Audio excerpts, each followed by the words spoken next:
Hi everyone, কেমন আছো সবাই? আশা করছি খুব ভালো আছো। অনেক দিন পর তোমাদের সাথে কথা হচ্ছে। তো যাই হোক, আজকে ছিল মহাশিবরাত্রির দিন। আচ্ছা, এখনও বাচ্চাদের মতো কাদের কাদের আকাশে এরোপ্লেন দেখলে, জেট প্লেন দেখলে, রকেট দেখলে আনন্দ হয়? আমার তো ভীষণ হয়। তো যাই হোক, সারাদিন উপোস থাকার পরে বাড়িতে আমি মহাদেবের মাথায় জল ঢেলে যতটা সম্ভব পেরেছি করতে, ততটা করার চেষ্টা করেছি। তারপরে আমি একটু মা কালীর কাছেও পুজো দিতে গিয়েছিলাম। সেখান থেকেও একটু পুজো দিয়ে প্রসাদ নিয়ে এসেছি। Sorry for my voice.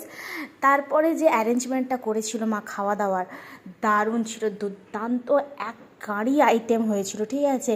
পরোটা, আলু ভাজা, বেগুন ভাজা, লাউয়ের পায়েস, আলুর দম, ঘুগনি, কি নাই কি হয়েছিল, আরও মিষ্টিও ছিল, এত কিছু।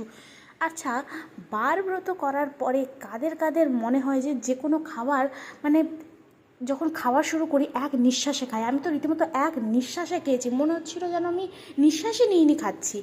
যাই হোক, এত সুন্দর সুন্দর খাবার দেখে আর নিজেকে সারাদিনের পরে আটকানো তো অসম্ভবকর ব্যাপার। আমি সব কিছু ট্রাই করে একদম দেখে নিয়েছি যে দারুণ খেতে হয়েছে। আর উপোস করে থাকার পরের যে খাবার দাবার, সেটা যে কোনো খাবারই হোক না কেন, মনে হয় অমৃত, মানে অমৃত খাচ্ছি বলে এরকম মনে হয়।